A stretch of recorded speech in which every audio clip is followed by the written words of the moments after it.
Cesar Diaby stay at home on pass the beginning of body outside. Jessica's Magic Empire Princess. Perseverance comes next. We've got stay at home on Jessica's Magic. Body out for the leader. 3 lengths away third Empire Princess. Moscow Ballet Perseverance. Charm Away State Witness. Final Impact Classic Kit Kat O Minstrel. And Chen Ryan is racing him next. And still we stay at home on Jessica's Magic. Moscow Ballet rushing about the outside. But still stay at home on Moscow Ballet. Jessica's Magic Empire Princess State Witness. As the fields turn Baroma. Empire Princess is stay at home.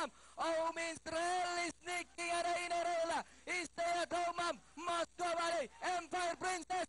Oh, Minstrel moving up in between horses. It's now Empire Princess. Oh, Minstrel. And finally, Empire Princess.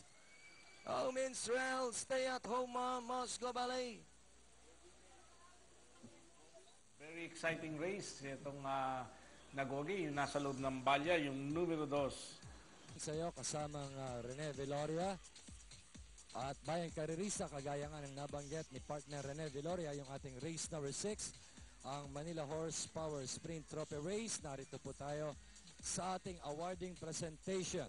Bago natin ibigay yung tropeo sa nanalong kabayong o sa koneksyon ng nanalong kabayong Empire Princess, nais ko po munang ipakilala sa inyo yung ating mga bisita mula muna sa proud sponsor, ang Manila Horsepower. Unahin natin ang kanilang mga miyembro ng Manila Horsepower, headed by its president, Mr. Noni Neri.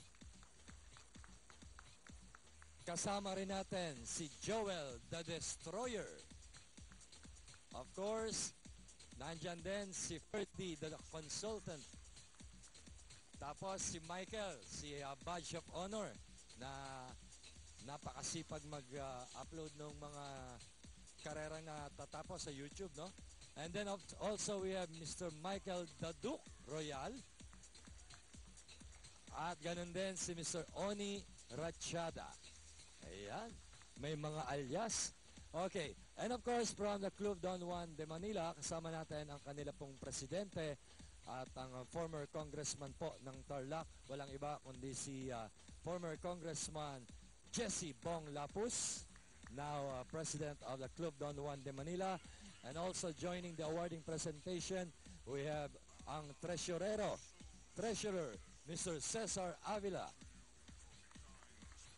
And from the host club, ang Metro Manila Turf Club, ang aming pong assistant racing manager, Mr. Arthur Escala.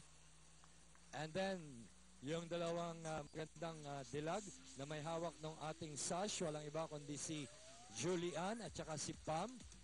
At meron pa tayong additional dahil syempre special ang Manila Horsepower.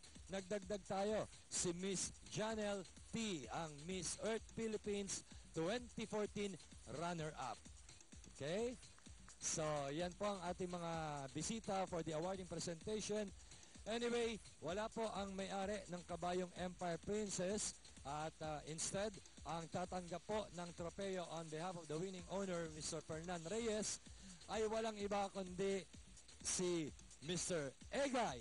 May alias din ito. Egay Dapogi Garces. Alright.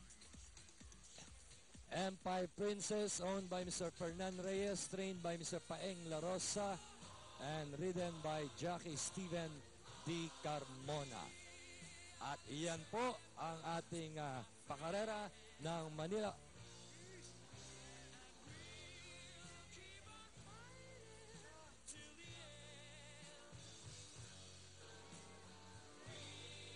Namumula si Egay Dapogi. Oh, okay. So, again, our congratulations. Winning connections ng kabayong Empire Princess. Owner niya si Mr. Fernan Reyes, trainer Paeng La Rosa, and rider is Steven Carmona. And up next is race number 7, the 2014 Pilracom KDJM Juvenile Colts Stakes Race. Nagse-second call na po ito. Magbabalik agad kami upang ihatid sa inyo ang ating parada.